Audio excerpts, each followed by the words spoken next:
Querido amigo, hoje temos como alvo estudarmos mais 2 versos dessa importante carta escrita por Judas. Vamos estudar Judas, versículos 3 e 4, que nos mostram que todos os cristãos estão e todos devemos estar envolvidos na luta pela fé evangélica. O cristão sincero e verdadeiro precisa estar sempre bem informado de que pode haver no meio da igreja obreiros corrompidos e distanciados da verdade, como os mestres da lei de Deus nos dias em que o Senhor Jesus esteve entre nós. Aliás, Jesus mesmo advertiu que nem toda pessoa que professa o seu nome é um cristão verdadeiro. O fato é que, nos dias atuais, nem todo cantor ou escritor evangélico, nem todo missionário, pastor, reverendo, apóstolo, bispo, evangelista, presbítero, diácono e outros obreiros são aquilo que dizem ser.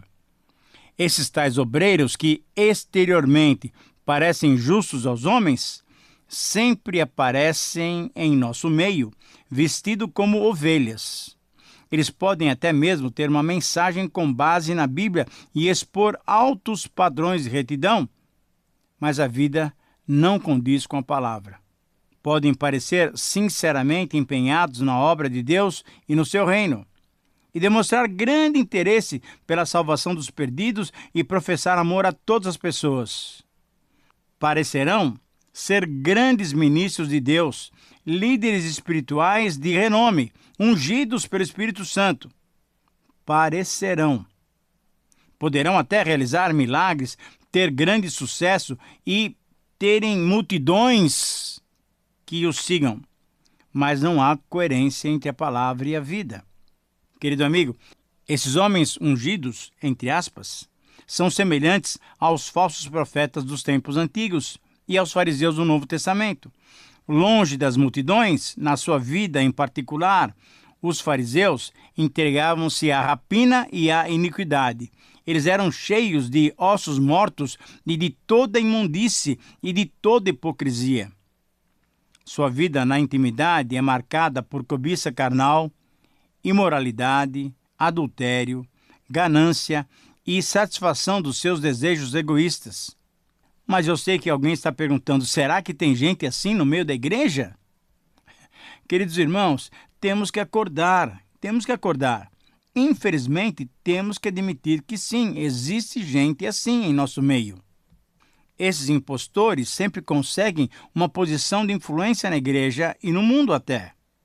Alguns falsos mestres e pregadores iniciam seu ministério com sinceridade até, veracidade, pureza, fé genuína.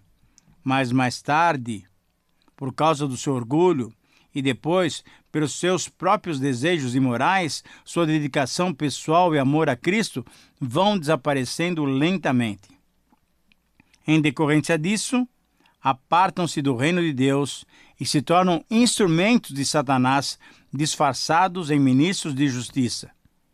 Outros falsos mestres e pregadores nunca foram verdadeiros cristãos. A serviço de Satanás, então, eles entram na igreja desde o início das suas atividades e gostam de aparecer. Satanás tira proveito, tira partido da sua habilidade e da influência que eles têm e promove, então, o seu sucesso. A estratégia do inimigo é colocá-los em posições de influência para minarem a autêntica obra e a autêntica doutrina cristã. Se forem descobertos e desmascarados, Satanás sabe que grandes frustrações acontecerão, que grandes danos acontecerão ao Evangelho, e assim o nome de Cristo será menosprezado publicamente. Querido amigo, nós não estamos aqui querendo assustar ninguém. O problema é que nós crentes somos tidos por ingênuos, aqueles que confiam em todo mundo e em tudo aquilo que nos falam. Precisamos estar vigilantes, precisamos conhecer a Bíblia. Bem nos avisou o Senhor que os filhos desse mundo são mais prudentes na sua geração do que os filhos da luz. Lucas 16:8. Por isso devemos então o quê? Ser prudentes como as serpentes e simples como as pombas. Também palavras de Jesus em Mateus 10:16. A pergunta que se faz, então, é como conhecer esses falsos mestres? Querido amigo, discernindo o caráter da pessoa, sabendo se essa pessoa tem uma vida de oração perseverante, se manifesta uma sincera devoção a Deus, se manifesta o fruto do Espírito, se ama mesmo os pecadores, e se ela detesta o mal e ama a justiça e fala contra o pecado. Precisamos conhecer se essa pessoa honra Cristo, se conduz a igreja à santificação, se leva os perdidos a Jesus Cristo. Precisamos saber se essa pessoa proclama e defende o Evangelho de Cristo deixado nas Escrituras Sagradas. Enfim, devemos observar os frutos da vida e da mensagem dessa pessoa. Os frutos dos falsos pregadores, comumente, consistem em seguidores que não obedecem toda a Bíblia. Por isso devemos discernir até que ponto a pessoa se baseia nas Escrituras. Este é um ponto fundamental. Essa pessoa crê e ensina que os escritos originais do Antigo e do Novo Testamento são plenamente inspirados por Deus e que devemos observar todos os seus ensinos? Caso contrário, podemos estar certos de que tal pessoa e a sua mensagem não provém de Deus. Também devemos verificar a integridade da pessoa quanto à sua vida financeira. Essa pessoa recusa grandes somas para si mesma? Administra todos os assuntos financeiros com integridade e responsabilidade e procura realizar a obra de Deus conforme os padrões do Novo Testamento para os obreiros cristãos? Ou essa pessoa tem muitas mansões, carros importados, aviões, iates e tem milhões em ações e contas nos maiores bancos? Precisamos examinar isso, precisamos estar atentos a isso. O fato é que, apesar de tudo que o cristão fiel venha fazer para avaliar, para pesquisar a vida e o trabalho de tais pessoas, até que Jesus volte, não deixará de haver falsos profetas, falsos mestres na igreja, os quais, com a ajuda de Satanás, permanecerão ocultos e escondidos até que Deus os revele, os desmascare e revele aquilo que realmente eles são. Afinal, esta é a luta da igreja, esta é a batalha que está diante de nós, diante de todos nós. Podemos então estar certos das palavras do Senhor Jesus: sobre essa pedra edificarei a minha igreja, e as portas do inferno não prevalecerão contra ela. Mateus 16, 18. Você pode estar certo disso, mas, com certeza, devemos estar preparados para essa batalha pela fé evangélica, porque ela só terminará quando o Senhor Jesus voltar.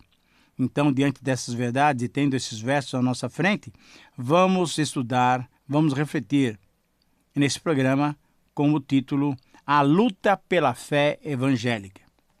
Eu repito, com base, então, em Judas, versículos 3 e 4, a luta pela fé evangélica. Nenhuma igreja poderá funcionar sem dirigentes para dela cuidar.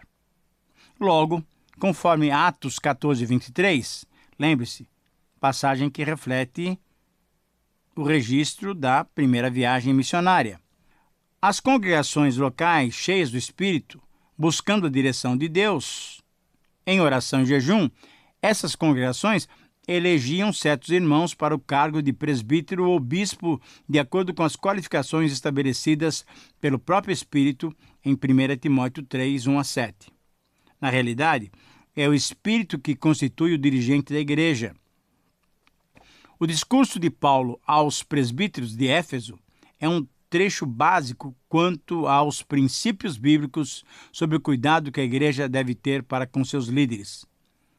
Abra sua Bíblia e reflita comigo sobre Atos capítulo 20, versículo 17 a 35.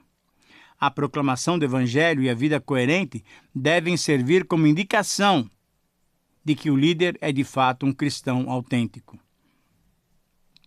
Um dos deveres principais do dirigente é alimentar as ovelhas mediante o ensino da palavra de Deus.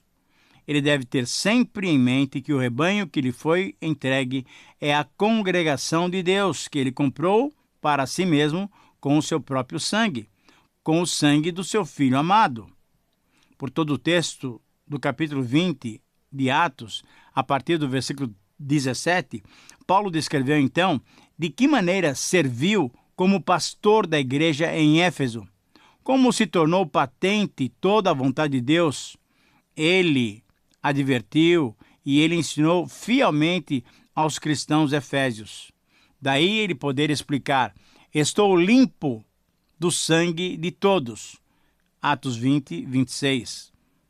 Os líderes dos nossos dias também devem instruir as suas igrejas em todo o desígnio de Deus.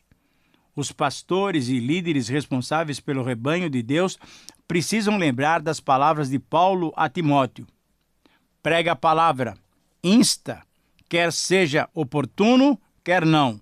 Corrige, repreende, exorta com toda a longanimidade e doutrina. 2 Timóteo 4:2. Nós precisamos entender, os líderes precisam entender que não podem ministrar para agradar os ouvintes, dizendo apenas aquilo que eles desejam ouvir. Não.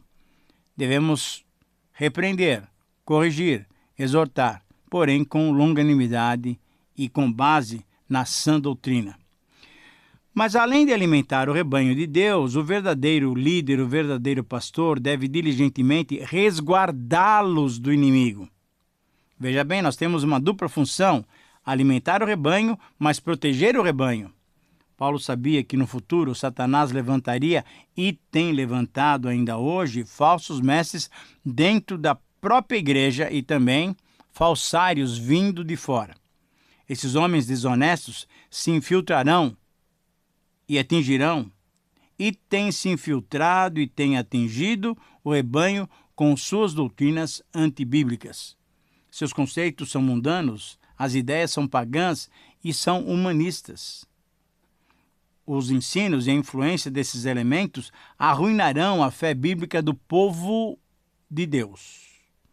Paulo os chama de lobos cruéis, indicando que são fortes, difíceis de se subjugar, insaciáveis, e eles são perigosos. Tais indivíduos desviarão as pessoas dos ensinos de Cristo e as atrairão para si mesmos e ao seu evangelho distorcido. O apelo veemente de Paulo, então, no capítulo 20, 28 a 31 de Atos, impõe uma solene obrigação sobre todos os obreiros da igreja no sentido de defendê-la e de se opor aos que distorcem a revelação original e fundamental da fé segundo o Novo Testamento. A igreja verdadeira, querido amigo, consiste somente daqueles que, pela graça de Deus e pela comunhão do Espírito Santo, são fiéis ao Senhor Jesus Cristo e à palavra de Deus. Por isso é de grande importância na preservação da pureza da igreja de Deus que os seus líderes, que cada um daqueles que é responsável, mantenha a disciplina corretiva com amor e reprovem com firmeza todo aquele que ensinar na igreja conceitos perversos contrários à palavra de Deus e ao testemunho apostólico. Líderes eclesiásticos, pastores de igreja locais e dirigentes administrativos do rebanho de Deus devem lembrar-se de que o Senhor Jesus os tem como responsáveis pela saúde espiritual de todos os que estão sob o seu cuidado, de todos que o Senhor colocou sob os seus cuidados. Se o dirigente do povo de Deus, do rebanho de Deus, se o pastor deixar de ensinar e pôr em prática na sua vida todo o conselho de Deus para a igreja, principalmente quanto à vigilância sobre o rebanho, ele não estará limpo do sangue de todos. Deus o terá por culpado daqueles que se perderem. Por quê? Porque ele deixou de proteger o rebanho contra os falsificadores da palavra. Querido amigo, é altamente importante que a igreja mantenha ordem quanto a assuntos teológicos, doutrinários e morais que ela vive no seu dia a dia. Precisamos ter isso muito bem atendido. É responsabilidade da igreja e dos líderes que a doutrina, que a sã doutrina, seja constantemente relembrada, para que a membresia não caia no erro desses insubordinados. A pureza da doutrina bíblica e da vida cristã deve ser zelosamente mantida nas faculdades evangélicas, nos institutos bíblicos, nos seminários, nas editoras e nos demais segmentos administrativos da igreja. A questão principal aqui é a nossa atitude para com as escrituras divinamente inspiradas, que Paulo chama de palavra da sua graça, ou então de sã doutrina.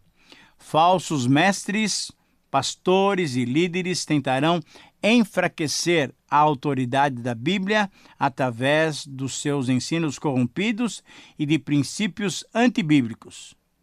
Ao rejeitarem a autoridade absoluta da palavra de Deus, negam que a Bíblia é verdadeira e fidedigna em tudo que ela ensina. A bem da Igreja de Deus, tais pessoas devem ser excluídas da comunhão cristã. Veja 2 João, versículos 9, 10 e 11. Querido amigo, a igreja que perde o zelo ardente do Espírito Santo pela sua pureza, que se recusa a formar posição firme em favor da verdade e que se omite em disciplinar os que diminuem a autoridade da palavra de Deus, logo deixará de existir como igreja neotestamentária. Por isso, o princípio que podemos extrair desse texto, o princípio que nos ajudará a colocar esse texto em prática, no nosso viver comunitário, é visto nessa frase. Diante dos ataques à igreja, todo cristão deve estar atento para participar da luta pela fé evangélica. Eu repito, diante dos ataques à igreja, todo cristão deve estar atento para participar da luta pela fé evangélica. E nós encontramos nesse texto 3 maneiras práticas de participarmos da luta pela fé evangélica. O exemplo de Judas nos estimula a percebermos essas maneiras. A primeira maneira de participarmos da luta pela fé evangélica é sermos sensíveis a fortalecer os nossos irmãos. Judas tinha por propósito escrever sobre a doutrina da salvação. A salvação comum é a salvação que Jesus oferece a todos. Certamente, Judas queria dar àqueles irmãos mais argumentos favoráveis à certeza que podemos ter da salvação. Garantia de que não perdemos a salvação. Sabe por quê? Porque ela pertence a Deus. Deus nos tem abençoado com a nova vida, com o novo nascimento, e devemos nos estimular uns aos outros, confirmando essa certeza que podemos ter. De fato, pela graça de Deus, nós somos salvos. Judas iria escrever sobre a doutrina da soterologia, sobre a doutrina da salvação. Mas aí encontramos a segunda maneira de participarmos da luta pela fé evangélica. Judas nos mostra que a maneira pela qual podemos participar é estarmos disponíveis a mudar os nossos planos. No versículo 3, nós encontramos certamente essa ideia. Motivado pelo Espírito Santo e diante de notícias da invasão de certos maus elementos dentro da igreja, elementos que deturpavam o evangelho, Judas se dispôs a dar esse grito de alerta. Ele iria escrever sobre salvação. Era um assunto tranquilo, gostoso.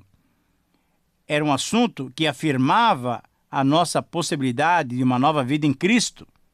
Mas quando ele ouviu essas notícias, e certamente motivado e movido pelo Espírito Santo, cuidando da igreja, ele demonstrou que ele deveria participar de uma maneira ativa dessa batalha pela fé evangélica. Ele deu esse grito de alerta. Esta pequena carta de Judas é um toque da trombeta, é um grito de alerta para que a igreja perceba que ela está lutando contra um inimigo forte. Será que temos essa flexibilidade de mudarmos conforme a orientação do Espírito Santo? De mudarmos o nosso discurso de acordo com as circunstâncias? Nós precisamos ter essa flexibilidade. E Judas nos mostra que essa segunda maneira de participarmos da luta pela fé evangélica é estarmos disponíveis nas mãos de Deus, para que Deus nos use, mudando os nossos planos, para que Deus nos use para fortalecer a Igreja de Deus. Finalmente, a terceira maneira de participarmos da luta pela fé evangélica é estimularmos os nossos irmãos a serem diligentes. Judas escreveu para que fossem diligentes. Diligência a quê? A batalhar pela fé evangélica que uma vez por todas foi dada aos santos. Mas por que ser diligente? Porque existem dissimuladores entrando na igreja. Contra quem nós devemos ser diligentes e batalhar? Contra os que transformam em libertinagem a graça divina. Contra os que negam o nosso único e soberano Senhor Jesus Cristo. Contra esses que já estão condenados por sua impiedade e são assim caracterizados. Eles são dissimuladores, eles são ímpios, eles são inimigos da graça de Deus. Enfim, eles negam a supremacia do Senhor Jesus Cristo e eles estão destinados para a condenação. Querido amigo, que o Senhor te abençoe, que você possa se envolver nessa luta tão especial e que você seja um elemento para fortalecer a igreja que constantemente tem sido atacada pelos apóstatas, pelos falsos mestres, pelos hereges. Que Deus te use como instrumento para lutar pela fé evangélica. Um grande abraço, Deus te abençoe e até o próximo programa.